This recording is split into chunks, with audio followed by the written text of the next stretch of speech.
নমস্কার বন্ধুরা, tasty food কিচেনে তোমাদের স্বাগত। টেস্টি ফুড কিচেনে আজকে আবার ধামাকা ধামাকা মানেই আজকে অনেক রকমের রান্নার রেসিপি কিন্তু আমি দেখিয়ে ফেলবো একসাথে।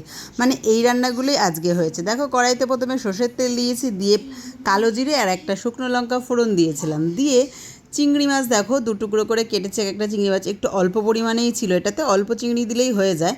তো চিংড়ি মাছটা একটু তেলে নাড়াচাড়া করে নিলাম। আর এটা দেখেছো কি, এটা হলো কাঁঠালের বীজ আর লম্বা লম্বা করে কিন্তু উচ্ছে কাটা।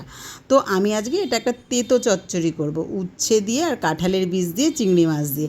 এবার একটু পরিমাণ মতো নুন আর হলুদ দিয়ে দিলাম, বেশ ভালো করে নাড়াচাড়া করে নিচ্ছি একটু হালকাভাবেই, মানে বেশি ভাজবো না, হালকা ভাজছি ভেজে। এবার কিন্তু আমি দিয়ে দিলাম এর মধ্যে সর্ষে বাটা, প্রায় 4 চামচ মতো এর মধ্যে আমি সর্ষে বাটা দিয়ে দিলাম। দেখতেই পাচ্ছ সর্ষে বাটাটা দেওয়ার পরে বেশ একটা গা মাখা ভাব হয়ে গেছে। ওপর থেকে একটু চিনি ছড়িয়ে দেবো আর কাঁচা সর্ষের তেল দেবো। একদম জাস্ট জমে যাওয়ার মতো রেসিপি। তোমরা একবার বন্ধুরা অতি অবশ্যই এই রেসিপিটা ট্রাই করো, আর কমেন্টে আমাকে জানিও কিন্তু যে কেমন হয়েছে খেতে। তো এরপরে দেখো আমি করব শাক ভাজা। শাক ভাজা হলো নোটে শাক ভাজা। আজকে কিন্তু নোটে শাক ভাজা করেছি একটু নতুনভাবে। তার জন্য দেখো কড়াইতে আমি তেল দিয়েছি 3-4 চামচ, দিয়ে তার মধ্যে একটা শুকনো লঙ্কা আর একটু কালো জিরে ফোড়ন দিয়েছি। তারপরে ছোটো ছোটো করে বেগুন কেটেছি, বেগুনটার মধ্যে নুন হলুদ মাখিয়ে রেখেছিলাম, বেগুনটা তেলে দিয়ে দিলাম। বেগুনটা হালকা ভাজা হওয়ার পরে দেখো নোটে শাকটা কুচিয়ে রেখেছি, খুব ঝিরঝিরি করে কুচিয়েছি। নোটে শাক একটু শক্ত হয় তার জন্য, তো নোটে শাকটা দিয়ে দিলাম। আর নোটে শাকে অবশ্যই একটু বেগুন দিয়ে খেয়ে দেখবে বন্ধুরা, জাস্ট কিন্তু জমে যাবে, দারুণ। আর আজকে যেভাবে আমি নোটে শাক করেছি সেভাবে তোমরা খেয়ে দেখো, তারপরে আমাকে কমেন্টে জানিও। এরপরে দেখো একটা কড়াইতে আবার তেল দিয়ে দিয়েছি। তো তেলটা গরম হয়ে গেলে আমি এর মধ্যে একটু বেগুন ভেজে নেব। দেখো গোল গোল করে বেগুন রেখেছি। তো বেগুন ভাজা করবো আজকে, এটা ডালের পাতে, আর পেঁয়াজ দিয়ে মুসুরির ডাল করবো। ডালের রেসিপিটা কিন্তু আমি তোমাদের বন্ধুরা আজকে দেখাইনি। তো আজকের রেসিপিতে কিন্তু, তো দেখো বেগুনগুলো আমার ভাজা হয়ে গেছে, একে একে বেগুনগুলো সব তুলে নিলাম। ওই তেলটুকু যেটুকু ছিল তার মধ্যে আমি দিয়ে দিলাম একটু নারকোল কুচি, আর দিয়ে দেবো এর মধ্যে আমি একদম কুচি কুচি করে রাখা, মানে কুচি কুচি না, বাদামটাকে আমি থেতো করেছি, মানে ছোটো ছোটো করে ভাঙা তো আর যায় না, একটু নোড়া দিয়ে গুঁতিয়ে নিয়েছি। আর একদম কুচি কুচি করে রাখা কাঁচা লঙ্কা।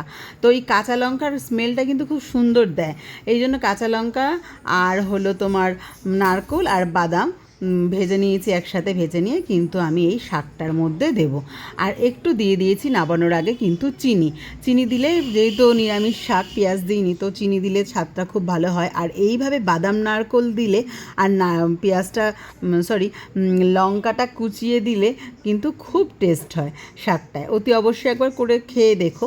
আর এদিকে দেখো কড়াইতে আবার তেল দিয়ে দিয়েছি, আর তেলে একটুখানি প্রথমে নুন আর একটু হলুদ দিয়েছি যাতে কালারটা হয়, আলুগুলোর মধ্যে নুন ঢোকে। তো এবার আলুটাকে বেশ ভালো করে ভেজে নিয়েছি। আমি চিকেন করব, চিকেনের জন্য আজকে চিকেনটা একটু অন্যভাবেই করছি।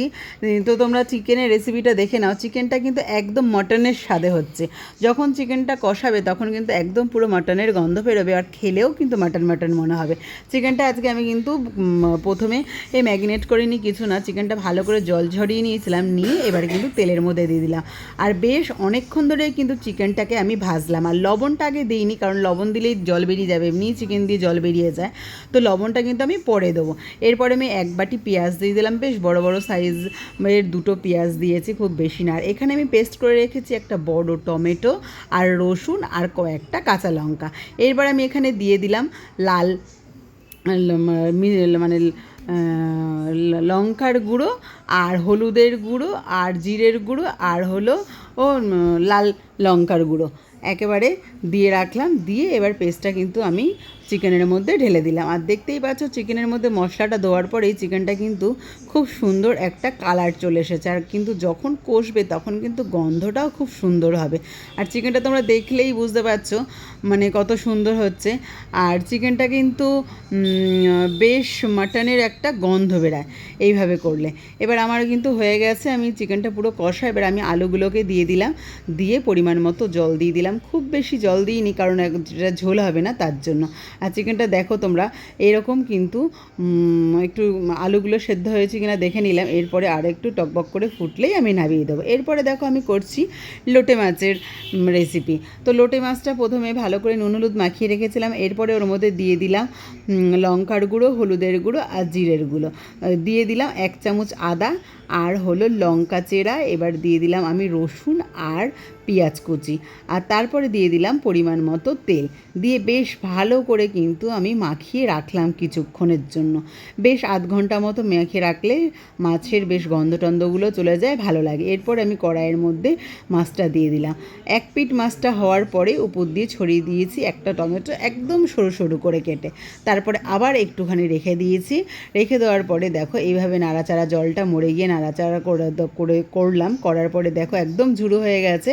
তার উপর দিয়ে আমি ছড়িয়ে দেবো ধনেপাতা, একদম ছোট্ট ছোট্ট করে কেটে রাখা পেঁয়াজ আর টমেটো।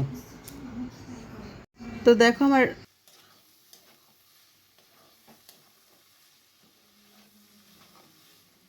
লোটে মাছের রেসিপি কিন্তু একদম রেডি। তোমাদের সব কটা রেসিপি আজকে দেখালাম বন্ধুরা। অতি অবশ্যই কমেন্টে জানিও কার কোন রেসিপিটা ভালো লেগেছে আর কার কোন রেসিপিটা ভালো লাগেনি। তো তোমরা ফেসবুক থেকে দেখলে একটু ফলো করে দিও, আর ইউটিউব থেকে দেখলে একটু সাবস্ক্রাইব করে দিও। থ্যাংক ইউ বন্ধুরা।